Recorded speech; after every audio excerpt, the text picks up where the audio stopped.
I'm Minnie, 68 years old, and I still remember the day I bought my beach house. It was supposed to be my retirement sanctuary after 4 decades as a pediatric surgeon. But while I was under anesthesia, fighting for my life, my son-in-law Gordon decided I was too old to enjoy my own property. He sold my beach house right out from under me. "You're too old to enjoy it anyway," he said with that smirk of his. When I laughed in response, I've never seen someone's face drain of color so quickly. If you're watching this from somewhere warm and sunny, hit subscribe and like to find out how I turned the tables on the man who thought he could get away with stealing my retirement dream. My journey into medicine wasn't what I had planned originally. Growing up in a small coastal town in Massachusetts, I'd always imagined I might become a marine biologist. But life has its own plans sometimes. When my younger brother nearly died from a ruptured appendix when I was 16, the pediatric surgeon who saved him became my hero. That day changed everything for me. Fast forward through medical school residency and 40 years of practice, and I became one of the top pediatric surgeons at Boston Children's Hospital.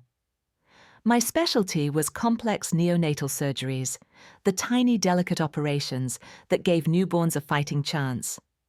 It was demanding work both physically and emotionally, but every successful surgery felt like a miracle. My personal life, however, wasn't as successful as my professional one. My husband James died from a sudden heart attack when our daughter Allison was only 7. The irony wasn't lost on me. I saved other people's children daily, but couldn't save my own child's father. After that, it was just Allison and me against the world. Being a single mother and a surgeon meant sacrifices. I missed school plays and parent-teacher conferences. I scheduled surgeries around dance recitals when possible, but sometimes the emergencies couldn't wait. Allison learned early that other children's lives sometimes had to come before her activities. She understood, but understanding doesn't mean it didn't hurt. Despite the long hours and missed moments, I made sure Allison had everything she needed. I worked extra shifts and consultations to afford the best schools. When she got into Stanford for her undergraduate degree and later Harvard Business School, I couldn't have been prouder. All those sacrifices felt worth it. 25 years ago, when Allison was finishing high school, I made a promise to myself. I bought a beach house in Cape Cod, a beautiful old Victorian with weathered blue shingles and a sprawling porch that faced the ocean. It wasn't practical at the time. I couldn't visit often, maybe a weekend here and there during the summers. But it represented something important, a future, my someday. The house had special meaning beyond just being a beautiful property. It was in the same town where my grandparents had once owned a small cottage where I'd spent my childhood summers collecting seashells and building sandcastles. Their cottage had been sold long ago when they passed, but when I spotted this house on the market, it felt like coming full circle. Over the years, I poured whatever extra time and money I had into that house. I replaced the sagging porch, updated the electrical system, and carefully restored the original woodwork. Each renovation was done with retirement in mind. I'd imagine myself there grey-haired, which happened sooner than I expected. Reading novels on the porch, hosting my future grandchildren, and finally having the time to enjoy the sound of waves as I fell asleep each night. That beach house represented more than just property to me. It was freedom. It was the reward waiting at the end of decades of service, my hands inside tiny human bodies, making life or death decisions day after day. When the pressure of the operating room became overwhelming, I'd close my eyes for just a second and imagine the salt air filling my lungs. Someday, I'd promise myself, someday. As Allison grew into a successful marketing executive at a major firm in Boston, our relationship evolved. We were close, but there was always a subtle tension. She'd never directly blame me for the times I wasn't there, but occasionally comments would slip out. "Most moms made it to field hockey games," or "Sarah's mom helped with all her college applications." I understood her feelings. She was right. I hadn't been the mother who baked cookies or chaperoned school trips. I'd been the mother who could pay for college without loans, who taught her self-reliance and the value of helping others. Different kinds of mothering, both with their merits and costs. When Alison met Gordon at a charity gala 5 years ago, I was initially happy for her. At 35, she'd focused so much on her career that relationships had always taken a back seat. Gordon was handsome, charming, and seemed to adore her. They had a whirlwind romance, engaged within 6 months, and married in an elegant ceremony by the end of the year. But something about Gordon always gave me pause. Maybe it was the way his smile never quite reached his eyes when talking to service staff, or how he'd subtly redirect conversations to highlight his accomplishments. He was a real estate developer with ambitious plans to build luxury condominiums along the Massachusetts coastline, and he loved to talk about his vision for transforming underutilized beachfront properties. Whenever I'd mention my retirement plans for my beach house, Gordon would get a particular look in his eyes. "That's a prime location you've got there, Minnie," he'd say. "Do you know what that property would be worth if developed properly?" I'd laugh it off, making it clear my house wasn't for development. It was for growing old in. The first time Gordon suggested I sell the beach house, we were at Alison and Gordon's condo for dinner. "At your age, Minnie maintaining a property like that is going to become a burden," he said, cutting into his steak. "You should think about downsizing now on your terms, rather than leaving Alison to deal with it later." "I'm only 65, Gordon," I replied, "and I've been planning to live in that house for decades." Of course, he backpedaled, raising his wineglass. "Just thinking ahead, that's all." I noticed Alison's uncomfortable expression, but dismissed the conversation as Gordon being Gordon, always looking for the next development opportunity. I should have paid closer attention to those early warning signs, but hindsight, as they say, is 20/20. Little did I know that conversation was just the beginning of Gordon's plan to get his hands on my beach house, a plan that would come to fruition when I was at my most vulnerable and least able to fight back. It started with heartburn. At least that's what I thought it was. After 4 decades as a surgeon, you'd think I'd be better at diagnosing myself. But we doctors make the worst patients always thinking we know better, or dismissing symptoms we'd take seriously in others. For weeks I'd been feeling a strange pressure in my chest, especially after climbing stairs. Nothing severe, just uncomfortable enough to make me pop an antacid and carry on. I blamed it on stress and age. My retirement was just 3 months away, and the hospital was squeezing in as many complex cases as possible before losing their veteran surgeon. Then came that Tuesday morning. I was in pre-op reviewing a case with the anesthesiologist when the pressure in my chest suddenly transformed into crushing pain. It felt like an elephant was sitting on my sternum. Sweat broke out across my forehead, and my left arm went numb. Classic symptoms I'd warned patients about for years. "I need help," I managed to say before collapsing onto the floor. The irony wasn't lost on me, even in that moment of crisis.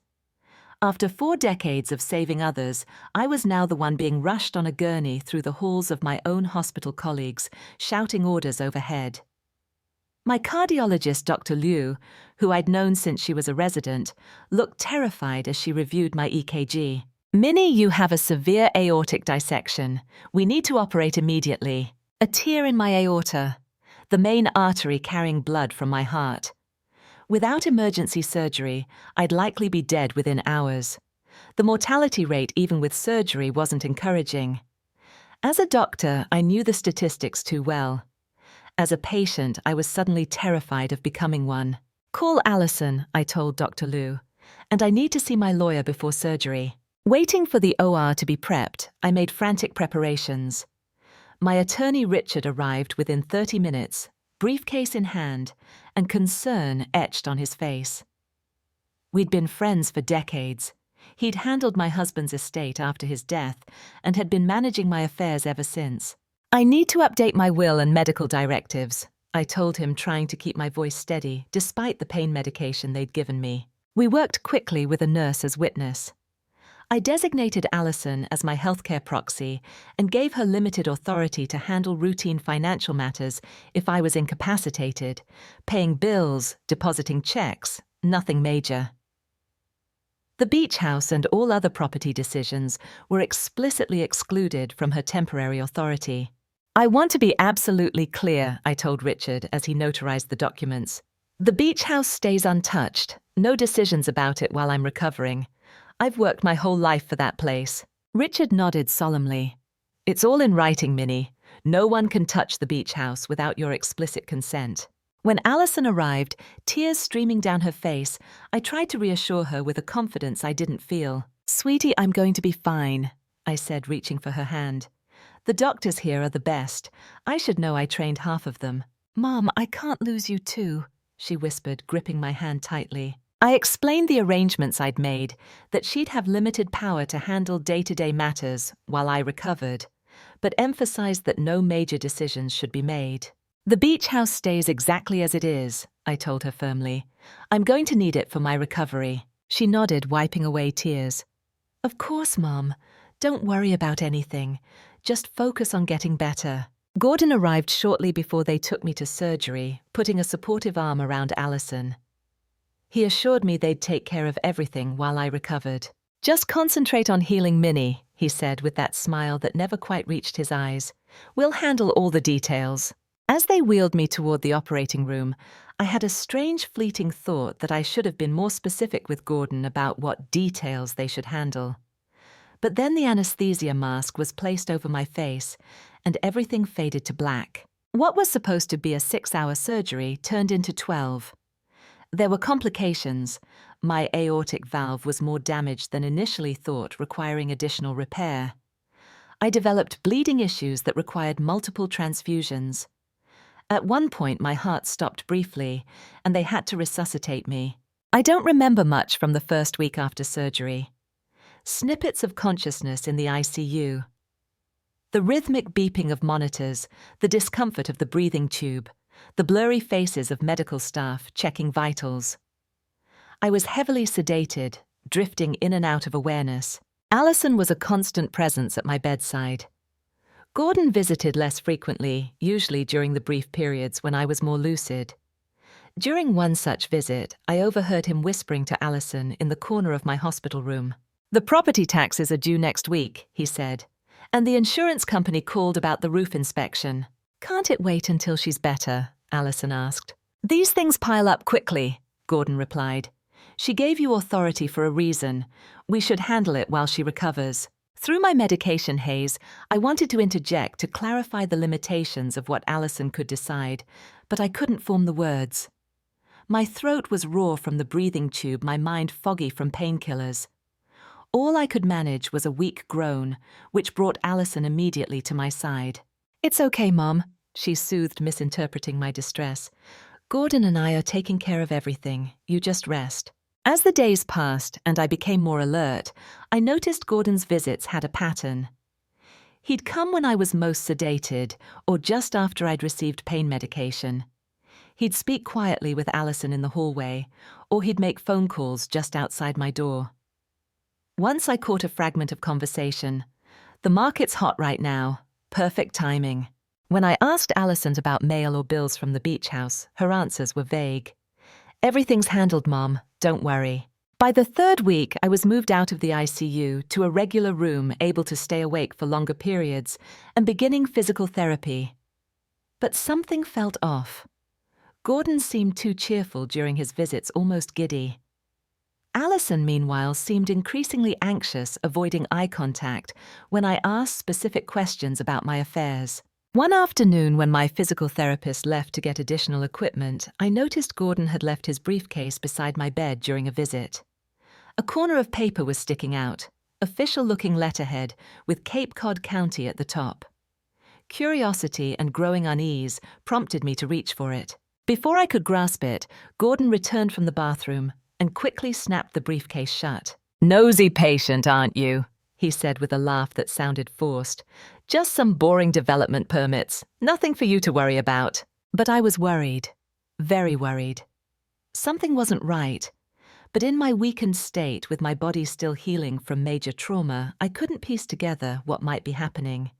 And I was too tired to push harder.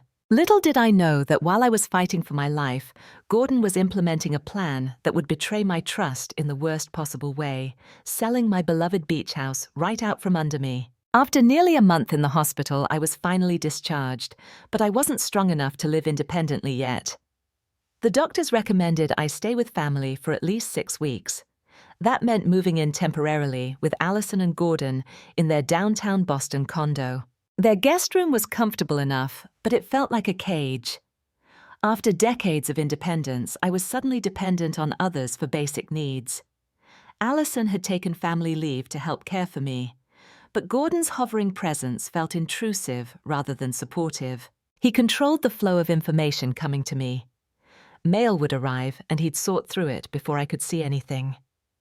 When friends called, he'd often answer and tell them I was resting, even when I was awake, and could have taken the call. His explanation, "You need uninterrupted recovery time," seemed reasonable on the surface, but something about his manner felt controlling rather than caring. When I asked about bills or correspondence related to the beach house, Gordon always had ready answers. "All taken care of," he'd say breezily. "The property management company is handling everything." This was news to me. I'd never hired a property management company. "What property management company?" I asked. "Oh, Allison set it up while you were in surgery," he replied. "Coastal Properties. They're excellent. They manage several of my developments. Very trustworthy." Before I could question this further, he'd change the subject or suddenly remember an urgent call he needed to make. Allison, when asked separately, gave vague confirmations of Gordon's statements, but always seemed uncomfortable discussing the beach house. My suspicions grew, but my energy was limited. Post-surgical recovery took everything I had. Just walking from the bedroom to the living room left me exhausted. My surgical scar was healing slowly, and cardiac rehab exercises drained whatever strength I managed to rebuild each day. Then came the day that changed everything. 6 weeks after my surgery, I was feeling stronger. Gordon and Allison had gone out for dinner with clients, leaving me alone in the condo for the first time since my discharge. I decided to use the opportunity to look for my recent bank statements, which I hadn't seen since before my surgery. In Gordon's home office, I opened desk drawers looking for my financial paperwork. In the bottom drawer beneath a stack of folders, I found a thick manila envelope labeled Cape Cod Property, Minnie Sanders. My hands trembled as I opened it. Inside was a complete sales contract for my beach house. My beach house. The one I'd explicitly stated was not to be sold. The one that represented my retirement dreams and decades of hard work. The buyer was listed as Oceanside Development Partners, LLC, a corporate entity I'd never heard of. The sale price was well below market value, almost insulting for beachfront property in Cape Cod. The contract was dated just 2 weeks after my surgery, when I was still heavily medicated in the ICU. And there on the signature line was my name, obviously not in my handwriting. I felt physically ill. The room seemed to spin as the betrayal sank in. Someone had forged my signature to sell my beloved beach house. And given who had access and opportunity, I had a sickening suspicion about who that someone was. Flipping through more documents in the folder, I found additional paperwork showing the sale was in its final stages. The closing date was set for next Friday, just 8 days away. There were also bank statements showing a recent deposit into an investment account I didn't recognize, presumably the proceeds from the pending sale. With shaking hands, I took photos of the documents with my phone, then carefully returned everything exactly as I'd found it. Then I did something I hadn't done since my husband died. I poured myself a stiff drink from Gordon's liquor cabinet and tried to think clearly through my shock and anger. I needed answers and help, but I had to be strategic. If Gordon realized I'd discovered the sale, he might accelerate the closing. I needed legal advice immediately, but I couldn't risk using the condo phone or letting Allison and Gordon know what I was planning. Using my cell phone, I called my attorney, Richard. It was after hours, but this qualified as an emergency if anything ever did. "Minnie, is everything all right?" Richard answered, concern evident in his voice. "No, everything is not all right," I said quietly, moving to the furthest corner of the guest room to avoid being overheard if Gordon and Allison returned early. "I need to meet with you tomorrow first thing. It's about my beach house. Someone's trying to sell it without my consent." Richard's sharp intake of breath told me this was as serious as I feared. "I'll see you at 8 a.m. Don't discuss this with anyone else until we've talked." When Gordon and Allison returned from dinner, I pretended everything was normal, claiming fatigue to retire early to my room. I barely slept that night, my mind racing with questions. Was Allison involved? How could she betray me this way? Or was she somehow being manipulated by Gordon? And how had they managed to forge documents convincing enough to proceed with a real estate sale? The next morning, I told Allison I had a follow-up doctor's appointment. She offered to drive me, but I insisted on taking a taxi, claiming I needed to feel independent again. Instead, I went straight to Richard's office. After reviewing the photos I'd taken, Richard's face grew grave. "This is fraud, Minnie. Clear and simple. Someone has forged your signature and is attempting to sell your property without authorization." "Can we stop it?" I asked. "Yes, but we need to move quickly. The closing is scheduled for next week." He picked up his phone. "I'm calling Judge Harris right now. We need an emergency injunction to halt this sale." While Richard made calls, I sat in stunned silence trying to process the magnitude of the betrayal. This wasn't just about property. It was about trust, family, and the future I'd worked my entire life to secure. When I returned to the condo that afternoon, Allison was waiting, her eyes red from crying. "Mom," she said, her voice breaking, "we need to talk." Confronting Allison was one of the hardest moments of my life. Harder than losing my husband, harder than facing my own mortality during surgery. This was my daughter, the person I'd sacrificed everything for, the one I thought I could trust implicitly. "Did you know," I asked, simply sitting across from her at the kitchen table, "did you know about the beach house sale?" Her face crumpled, tears flowing freely. "Mom, I'm so sorry. I didn't want to do it, but Gordon convinced me it was for your own good." "My own good?" I repeated incredulously. Selling my dream home without my knowledge or consent was for my own good. Allison wiped her eyes, her mascara leaving dark smudges. "After your surgery, the doctors said you might never fully recover. Gordon said maintaining a beach house would be impossible for you now that it would become a financial burden. He said we should sell it while the market was good, invest the money for your medical care. And you believed him, without even discussing it with me." My voice rose despite my efforts to stay calm. "Allison, I specifically told you before surgery that the beach house was not to be touched." "I know," she whispered, "but you were so sick, Mom. You almost died. Gordon said we had to make difficult decisions quickly, that we couldn't wait for you to recover enough to understand." "So you forged my signature?" I asked, the betrayal cutting deep. She shook her head quickly. "No, I never signed anything. Gordon handled all the paperwork. He said the power of attorney you gave me covered property decisions in emergencies." "It explicitly did not," I said firmly. "And you would have known that if you'd actually read the document or spoken with Richard." Allison's shoulders slumped. "Gordon said he reviewed it with our lawyer. I trusted him." I took a deep breath, trying to separate my daughter's actions from Gordon's manipulation. "Who is Oceanside Development Partners?" "I don't know," she replied, but her eyes flickered away, a tell she'd had since childhood when not being fully honest. "Allison," I pressed, "tell me the truth. Is Gordon connected to this company?" After a long pause, she nodded miserably. "He's a minority partner. But he said that was good, because he could ensure we got a fair price." "The price is well below market value," I informed her. "And the money isn't in my accounts. It's in some investment account I've never heard of." Fresh tears welled in her eyes. "Gordon said he set up a special account to manage your care expenses. He said it was all above board." The pieces were falling into place, painting a picture of deliberate deception. Gordon had taken advantage of my medical crisis and my daughter's trust to orchestrate a fraudulent property sale that would benefit him personally. Whether Allison was a willing participant or a manipulated pawn remained to be seen, but the betrayal cut deep either way. "I filed for an emergency injunction to stop the sale," I told her, watching her face pale. Richard is also looking into potential criminal charges for fraud and elder abuse. Criminal charges! Allison gasped. Mom, please, Gordon didn't mean... Didn't mean what? Gordon's voice cut through as he entered the apartment, his expression darkening as he assessed the situation.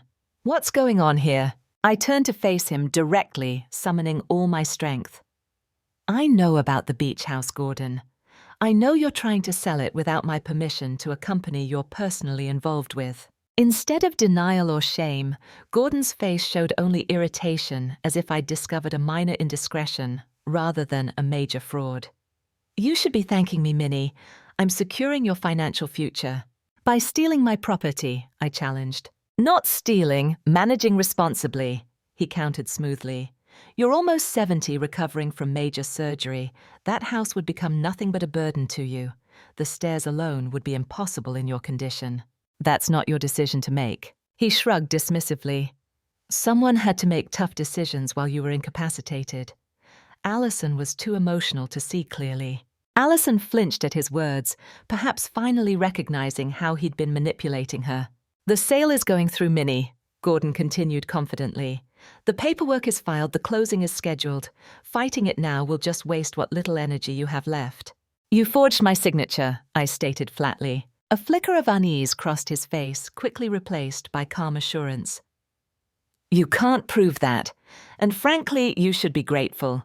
You're too old to enjoy that place anyway. His callous dismissal of my dreams, my agency, and my very life ignited something fierce within me. All the pain, betrayal, and anger of the past weeks crystallized into unexpected laughter. A sharp, knowing laugh that clearly unsettled him. What's so funny? He demanded, his confidence wavering slightly. You, I said simply. You think you're so clever, Gordon, but you've made a catastrophic miscalculation. He tried to maintain his composure, but I could see the first traces of doubt in his eyes. What are you talking about? You assumed I was just a helpless old woman, that I wouldn't fight back or that I couldn't. But you picked the wrong person to defraud Gordon. I didn't become one of the top surgeons in this country by being easily intimidated or outmaneuvered. His face began to pale as I continued. The injunction to stop the sale was granted this morning. Richard is also filing a complaint with the district attorney's office regarding the forged documents. And I've already spoken with the state medical board about reviewing your conduct during my recovery. The last part was a bluff, but Gordon wouldn't know that. His face grew ashen as the implications sank in. A fraud investigation could destroy his development business and potentially lead to criminal charges. You're bluffing, he said, but his voice lacked conviction. Try me, I challenged. Or better yet, explain to the DA how my signature appeared on sale documents while I was in intensive care. I'm sure they'll be fascinated by your explanation. Gordon's demeanor shifted rapidly from confidence to calculation. Minnie, let's be reasonable. I'm sure we can work something out that benefits everyone. The only thing that benefits me is keeping my beach house and exposing your fraud, I replied firmly. Now I suggest you start looking for a good criminal defense attorney. His face contorted with barely contained rage. You'll regret this. If you push this, Allison will have to choose sides. He turned to my daughter, who had been watching our exchange in stunned silence. Tell your mother she's making a mistake. Tell her we were only trying to help. Allison looked between us, tears streaming down her face. The moment stretched heavy with the weight of her decision. Then, almost imperceptibly, she moved to stand beside me. No, Gordon, she said quietly. What we did was wrong. Mom deserves her beach house. She deserves to make her own decisions. Gordon's expression hardened. You're both making a huge mistake. He grabbed his keys from the counter. This isn't over, he warned before storming out of the apartment, slamming the door behind him. In the sudden silence, Allison turned to me, her face crumpling with remorse. Mom, I'm so sorry. I should have protected you better. I took her hand, my anger tempered by the realization that she too had been manipulated. We have a lot to work through, Allison, but right now we need to focus on stopping that sale completely and securing the house. As I pulled out my phone to call Richard with this new development, I felt a strange mix of emotions: betrayal, determination, and an unexpected sense of strength. Gordon had tried to steal my future while I was fighting for my life. But he'd underestimated just how hard I was willing to fight to protect what was mine. The battle for my beach house was just beginning. After Gordon stormed out, Allison and I sat in stunned silence for several minutes. The magnitude of his betrayal was still sinking in, not just for me, but for Allison too. Her husband had manipulated her, lied to her, and used her concern for my health as a tool to facilitate his fraud. "I can't believe he would do this," she whispered, staring at her wedding ring as if seeing it for the first time. "What kind of person does something like this? Someone who values money over family." I replied, my voice gentler than before. Now that Gordon was gone, I could see my daughter more clearly, not as a co-conspirator, but as another victim of his manipulation. "What happens now?" she asked. "Now we fight," I said simply. "And the first step is understanding exactly what we're up against." I called Richard from the condo's landline, putting him on speaker, so Allison could hear. After explaining the confrontation with Gordon, I asked for a status update on our legal position. "The temporary injunction is in place," Richard confirmed. "The sale can't proceed while it's in effect, but Gordon will likely contest it, and we need stronger evidence of fraud to make it permanent." "What about the forged signature?" I asked. "That's our strongest point, but we need the original documents to prove forgery conclusively. The photos you took are helpful but not sufficient for court." "What if I could get the originals?" Allison interjected suddenly. Richard and I both paused. "Do you know where they are?" he asked. Allison nodded. "Gordon keeps all important documents in his home office safe. I know the combination." "Retrieving those documents could be crucial," Richard said carefully. "But I have to warn you, Allison, this could put you in a difficult position with Gordon." "I'm already in a difficult position," she replied with newfound resolve, "but I need to do what's right." After hanging up, Allison and I formulated a plan. She would return to the office safe while Gordon was out and retrieve the original documents. Meanwhile, I would move to a hotel. Staying in Gordon's condo no longer felt safe, and I needed a neutral space to recover and plan our next moves. As I packed my essentials, Allison sat on the edge of the guest bed, her expression troubled. "Mom, there's something else you should know about the beach house sale." My heart sank. "What is it?" "The company buying it, Oceanside Development Partners, they don't want to keep the house. They're planning to demolish it and build condominiums." The revelation hit me like a physical blow. Not only was Gordon trying to steal my property, but he planned to destroy the home I'd lovingly maintained for decades, the place that held my dreams and memories. "He knew how much that house meant to you," Allison continued, her voice breaking. "He just didn't care." That night, I checked into a downtown hotel under Richard's name to avoid Gordon potentially tracking me down. My body was still healing, and the stress of the day had drained what little energy I had. As I lay in the unfamiliar bed, I wondered how things had gone so terribly wrong. The next morning, Allison arrived at my hotel room, ashen-faced but determined. She carried a manila envelope similar to the one I'd found in Gordon's desk. "I got the documents," she said, placing them on the table. "But Gordon came home while I was there. He knows I took them." "Did he hurt you?" I asked, immediately scanning her for any signs of physical confrontation. "No, nothing like that," she assured me. "He tried to talk me out of it, said I was destroying our marriage for no reason. When that didn't work, he threatened legal action against both of us, said he'd make sure I got nothing in the divorce, and that he'd tie up your beach house in litigation for years." I squeezed her hand reassuringly. "Empty threats from a desperate man. We have the law on our side." We reviewed the documents together, and they confirmed our suspicions. The sale contract included my forged signature, dated when I was still in intensive care. But we also found something unexpected: a separate agreement between Gordon and Oceanside Development Partners, guaranteeing him a 25% stake in the condominium project planned for my property, plus a development fee of $250,000. He stood to make a fortune from selling my house. I realized anger rising again. Allison nodded miserably. "And he used my power of attorney documents to facilitate it, even though they explicitly excluded property decisions." We took the documents directly to Richard's office, where he confirmed they provided compelling evidence of fraud. "This is exactly what we needed," he he said, examining the papers carefully. Now we can not only make the injunction permanent, but also pursue criminal charges for fraud forgery and elder financial abuse. I want to move forward with all of it, I said firmly. Gordon needs to face consequences for what he's done. Richard looked at me seriously. Are you sure Minnie criminal proceedings can be lengthy and stressful? Given your recent health issues.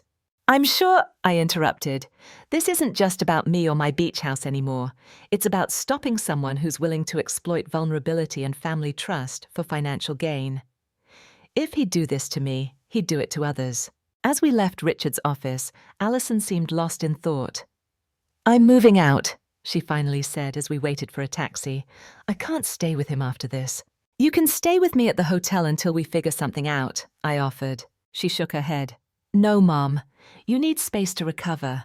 I've already called my friend Julia. I'll stay with her for now. What about your marriage? I asked gently. Alison's expression hardened in a way I'd never seen before. Some betrayals can't be forgiven.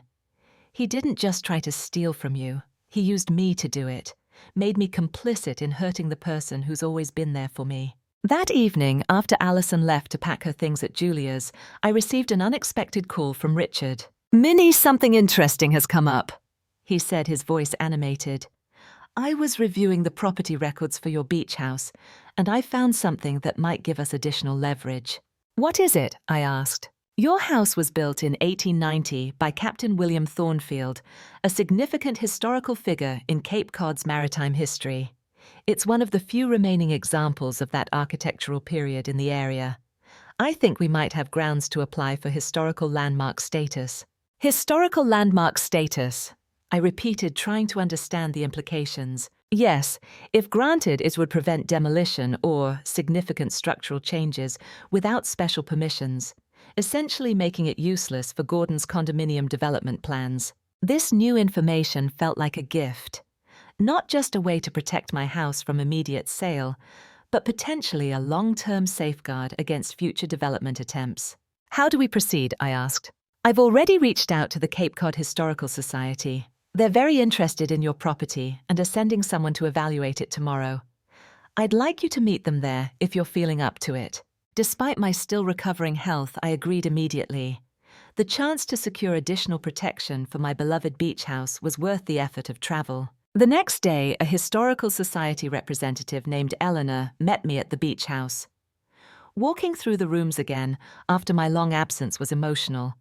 This was the home I'd nearly lost the dream that had kept me going through decades of difficult work. Eleanor was immediately enthusiastic about the property's historical significance. The original woodwork is remarkably preserved, she noted, running her hand along a banister. And these stained glass transoms are classic examples of the period. As we toured the house, she explained that Captain Thornfield had been instrumental in establishing maritime safety regulations after a devastating shipwreck claimed many lives off Cape Cod. His house had served as an unofficial lighthouse in stormy weather, with lanterns placed in the distinctive octagonal cupola to guide ships safely past treacherous shoals. This house has been saving lives for over a century, Eleanor remarked. First through Captain Thornfield's efforts, and then through yours as its current owner, a surgeon who's saved countless children. Her comment struck me deeply. I'd never considered the parallel before, but there was something poetic about a life-saving surgeon finding her home in a house built by a man dedicated to saving sailors' lives. I believe we have strong grounds for historical designation, Eleanor concluded.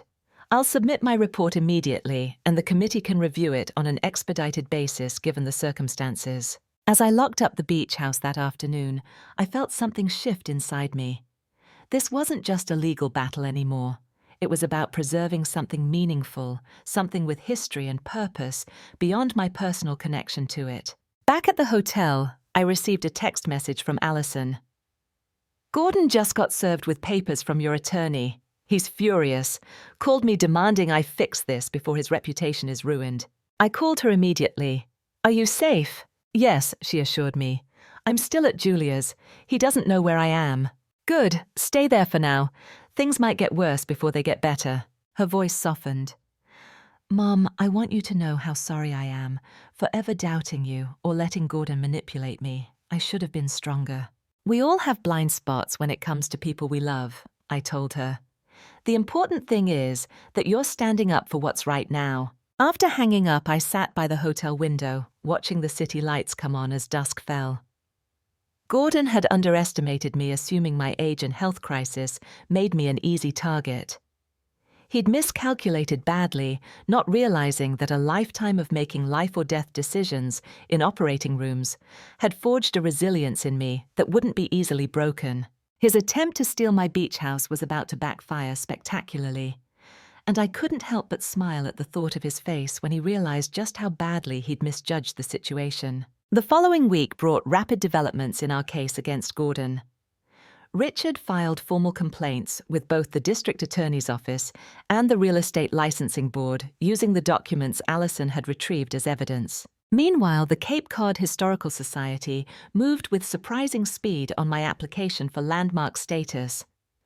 Eleanor had championed my cause to the committee, emphasizing both the architectural significance of the house and the imminent threat of demolition. Gordon, as expected, didn't take these challenges lying down. He hired a prominent defense attorney and filed a countersuit, claiming I was mentally incompetent due to my medical condition, and that all his actions had been taken in my best interest. "It's a desperate move," Richard assured me when he called with the news. "Medical records clearly show you were competent before surgery and have remained so during recovery.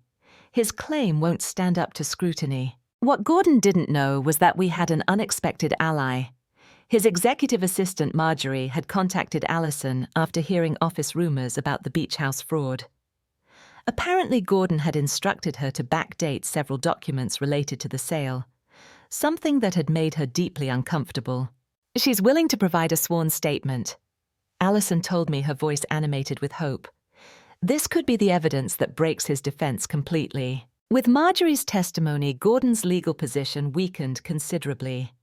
His attorney approached Richard about a potential settlement, but I refused to negotiate. "I don't want a settlement," I told Richard firmly. "I want consequences." 10 days after our initial discovery of the fraud, I received 2 pieces of news that changed everything. First, the Historical Society's committee had unanimously approved landmark status for my beach house, providing an additional layer of protection against future development attempts. Second, the district attorney had decided to pursue criminal charges against Gordon for forgery, fraud, and financial elder abuse. The severity of these charges, combined with Marjorie's testimony and the documentary evidence, made conviction highly likely. Gordon's final attempt to salvage the situation came in the form of an unexpected visit to my hotel. The front desk called to inform me he was in the lobby demanding to see me. Against Richard's advice, I agreed to meet him, but in the public hotel restaurant, not my room, and with hotel security discreetly positioned nearby. Gordon looked haggard when he arrived, his usually immaculate appearance showing signs of strain. Dark circles shadowed his eyes, and his expensive suit seemed to hang more loosely on his frame. "Minnie," he began without preamble, "this has gone too far. We need to resolve this situation before it destroys everyone involved." "The situation you created by attempting to steal my property," I replied calmly, taking a sip of my tea. His jaw tightened. "I was trying to help. The house isn't practical for someone in your condition." "My condition is improving daily," I pointed out, "and my medical decisions are between me and my doctors, not you." "Look," he said, leaning forward. "I'm prepared to make this right. I'll withdraw from the sale completely. You keep the house. In return, you drop the criminal complaints." I studied his face, noting the desperation behind his practiced charm. "Why would I agree to that? You committed serious crimes, Gordon." "For Allison's sake," he urged. "Think about what a criminal trial would do to her. Having her husband prosecuted family matters aired in public." "Allison has already left you," I reminded him. "She's filing for divorce." His expression darkened. "She'll come back. She always does. But this prosecution will hang over both of us forever.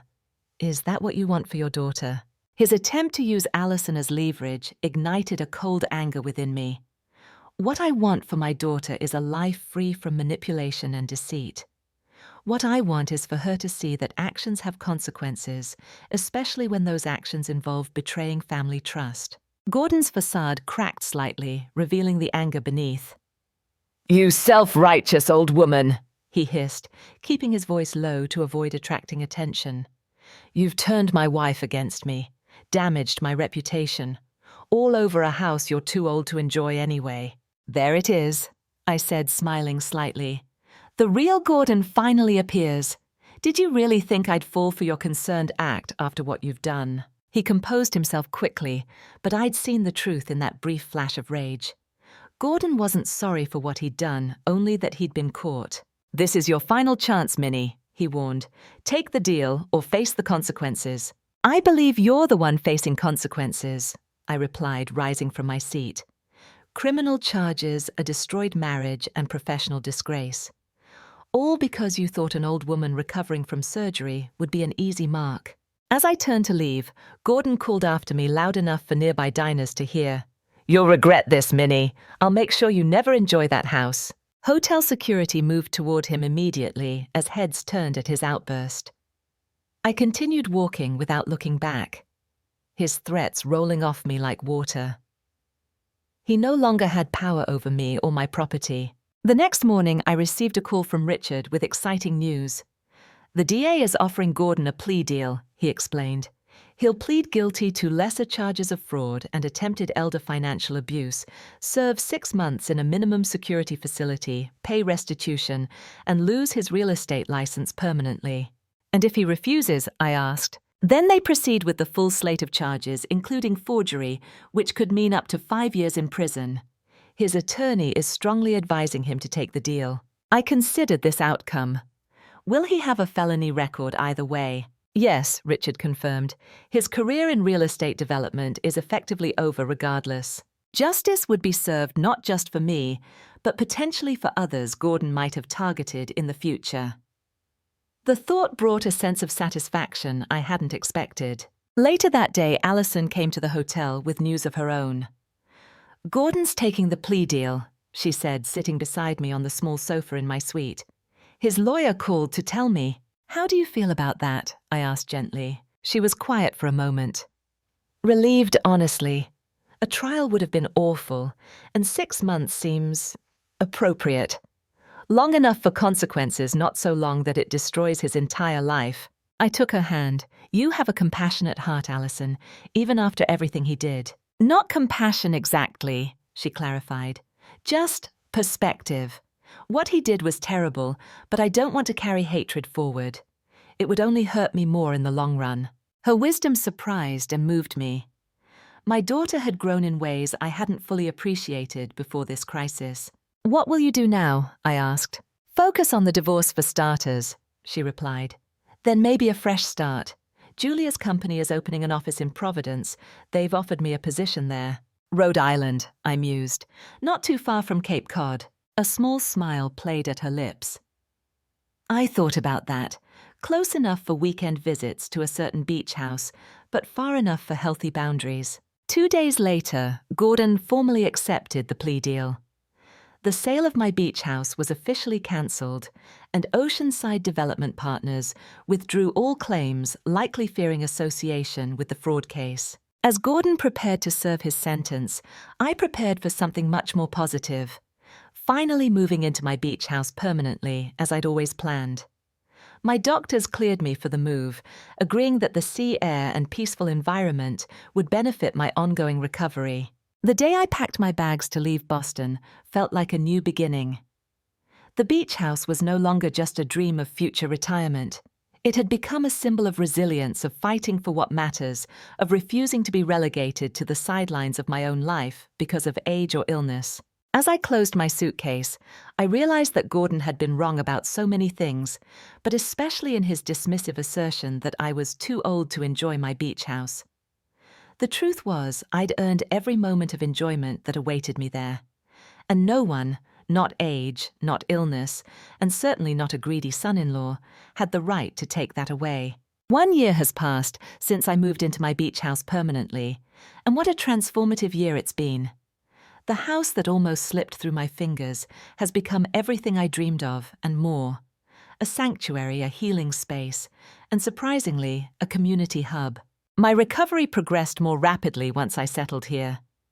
There's something about falling asleep to the rhythm of waves and waking to salt-tinged air that medicine alone can't provide. My cardiac therapist now makes house calls twice monthly, and she's noted significant improvements in my strength and stamina. The beach stairs that Gordon claimed would be impossible for me are now part of my daily exercise routine. The historical landmark status for the house brought unexpected benefits. Local historians and maritime enthusiasts occasionally stop by eager to see Captain Thornfield's preserved home. I've learned to enjoy these visits, finding satisfaction in sharing the house's rich history and ensuring its stories won't be forgotten. Eleanor from the Historical Society has become a dear friend. She's helped me uncover fascinating details about the house's past, including the discovery of old ship logbooks hidden in a concealed attic compartment. We're working with the local museum to preserve these documents while keeping them connected to their original home. Renovating and truly making the house my own has been a joy.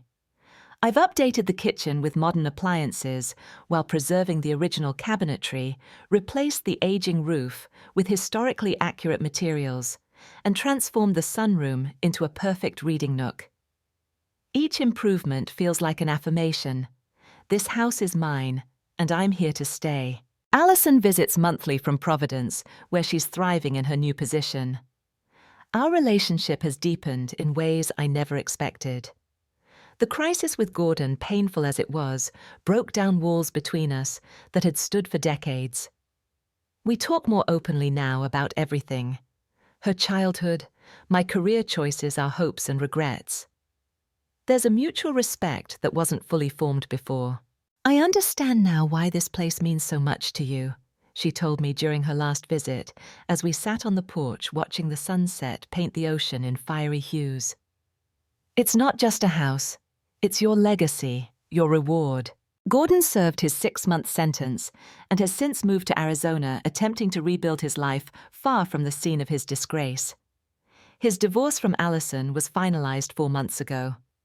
She occasionally receives messages from mutual friends about his situation, but she's maintained her boundary of no direct contact. "Do you ever regret how things ended with him?" I asked her once. She considered this thoughtfully. "I regret not seeing the warning signs earlier, but standing up to him. Choosing what's right over what's comfortable, I'll never regret that." The community here has embraced me warmly. My nearest neighbor, Francis, is a retired literature professor who brings homemade sourdough bread every Thursday. The local fishmonger, Cal, sets aside the freshest catch for me, claiming a pediatric surgeon who saved countless lives deserves the best scallops in Cape Cod. I've even begun volunteering at the community health clinic twice weekly, offering medical consultations to families without insurance. My hands are no longer steady enough for surgery, but my diagnostic skills remain sharp, and it feels good to continue helping others in some capacity. Last month, I hosted a beach barbecue for my former hospital colleagues who traveled up from Boston. Seeing their amazement at the house and location confirmed what I've always known. This place is special, worth fighting for, worth saving. Perhaps the most profound change has been in my perspective on age itself. Gordon's dismissive, "too old to enjoy it" comment initially stung because it played into my own unacknowledged fears about aging. Now I understand how misguided those fears were. Age has brought limitations, yes. I can't swim as far as I once did, and gardening requires more breaks than before. But it's also brought wisdom, patience, and a deeper appreciation for life's simple pleasures. Morning coffee on the porch. Conversations with friends that stretch into evening, the perfect peach sunset over calm waters. I'm not too old to enjoy my beach house. If anything, I'm exactly the right age to fully appreciate it. The decades of hard work, difficult decisions, and personal sacrifices have earned me this peaceful chapter. There's a special satisfaction in enjoying something you've worked your entire life to achieve. Gordon's attempt to steal my future inadvertently taught me its true value. In fighting for my beach house, I wasn't just protecting property. I was defending my right to determine my own path, regardless of age or health challenges. It was about dignity, autonomy, and the principle that no one else gets to decide when you're too old to pursue your dreams. As I sit on my porch this evening, watching the tide recede across the sandy beach, I feel a profound gratitude for this home and all it represents. The house that was nearly taken from me has become more than just a place to live. It's become a testament to resilience, a symbol of justice served, and the setting for this beautiful final act of my life story. And when I think of Gordon's pale face that day, when I laughed at his dismissive comment, I can't help but smile. He thought he was dealing with a vulnerable old woman easy to deceive and discard. Instead, he discovered that age and experience can be powerful weapons when wielded by someone who refuses to be underestimated. If you've enjoyed this story of standing up against someone who tried to take advantage of age and vulnerability, please hit like and subscribe to hear more stories of resilience and justice. Have you ever had to fight to protect something precious to you? Share your experience in the comments below. I read every one and draw strength from our shared stories of overcoming life's challenges. Thank you for listening, and remember, it's never too late to stand up for yourself and what you've worked your whole life to achieve.